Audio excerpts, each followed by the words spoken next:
While the multi-million-dollar cleanup of graffiti on Interstate 84 and I-5 made major headlines, there's a more covert effort going on to clean up the city of Portland. And investigative reporter Elise Haas continues our series, Taming Taggers. Tonight, we uncover the world of vandalism versus vigilantism.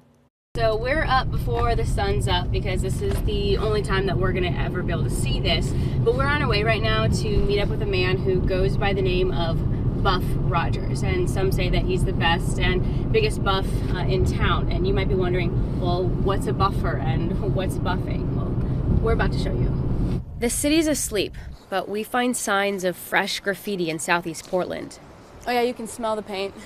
Yeah, it's fresh. Yeah, it's still sticky. We suit up and watch Buff Rogers get to work. This is the tool. That's the magic. Up to 11. All right, let's go. For the past 4 years, this is his morning ritual. And so I have about a 2.5 mile square radius that I monitor and check and keep track of. And he's got his routine down to a science, even color matching the paint.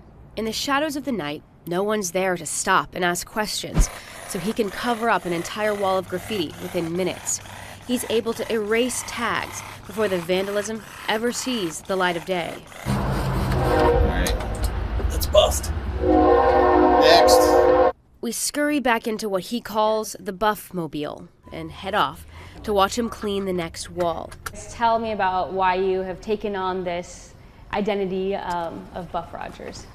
Yeah, Buff is just sort of represents everybody in Portland that's doing their part in keeping the city beautiful. What is buffing? So buffing is the word that the graffiti community uses to call the guy or gal that takes down their artwork off of a building.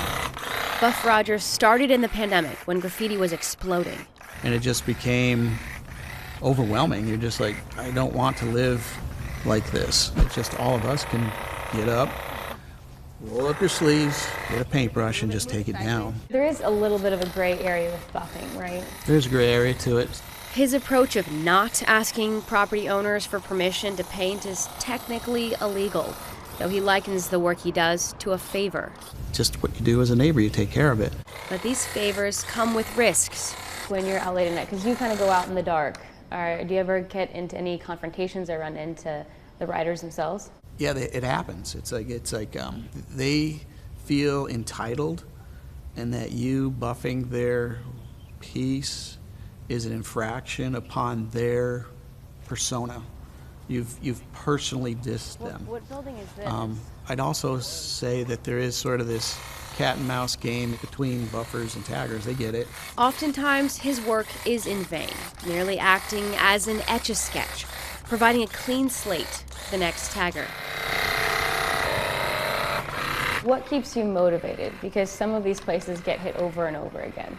Motivation it's had its moments and challenges.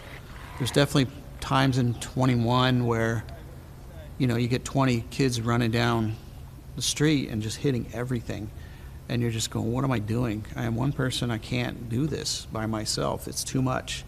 And even at that time, there just wasn't the community that we have today, where there's hundreds of people that I can network with that are doing similar work throughout the city. While Buff Rogers works alone, we found there's other buffers working in teams.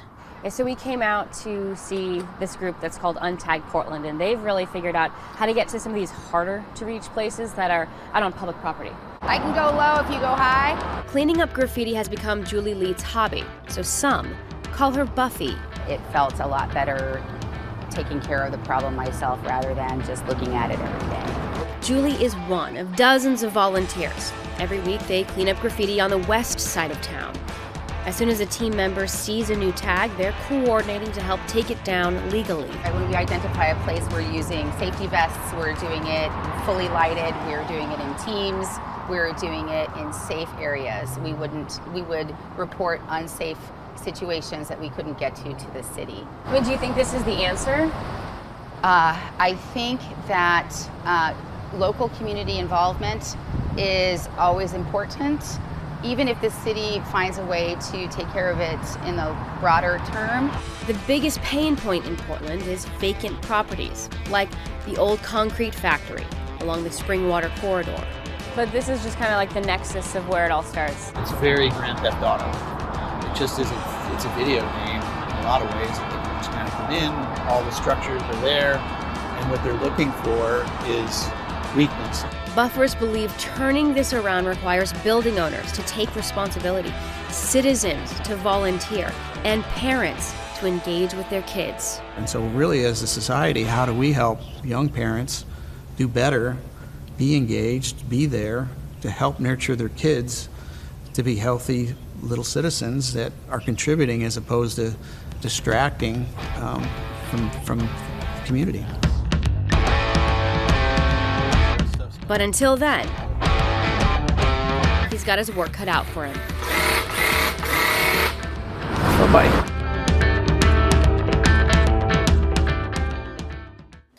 Now, the easiest thing any citizen can do is to just take a photo and report graffiti to the city online, but of course you can also call 311. These are volunteers, like unsung heroes. Yeah, these are just everyday, This is normal incredible. people, citizens. Okay, but the paint they use, the equipment they use, the brush and rollers they use, that all costs money. Where does that all come from? So Buff Rogers, he's obviously on another level. He went out and bought a van, and he bought that really fancy spray gun. But the day-to-day resources the city is also helping folks out with, and they're pitching in. So the city's graffiti abatement program gives out these graffiti removal kits to any citizen. They're the tools to remove graffiti from metal and glass. But of course, if paint is the best option to cover up the graffiti, then the city gives out vouchers for free cans of Metro paint. Yeah. So you can go and grab like 10 cans of paint at a time, and that's what these folks are doing.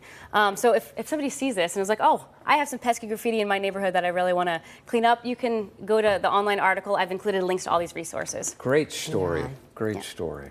Buff Rogers and Buffy. Yes. Yeah, we need more of them. Buff Elise, Rogers. thank you. Know that our in-depth coverage on graffiti hits new heights tomorrow. Be sure to tune in at 5. Once again, as Elise Haas dives into the extreme risks graffiti taggers are now taking. You won't believe the lengths that they're going to.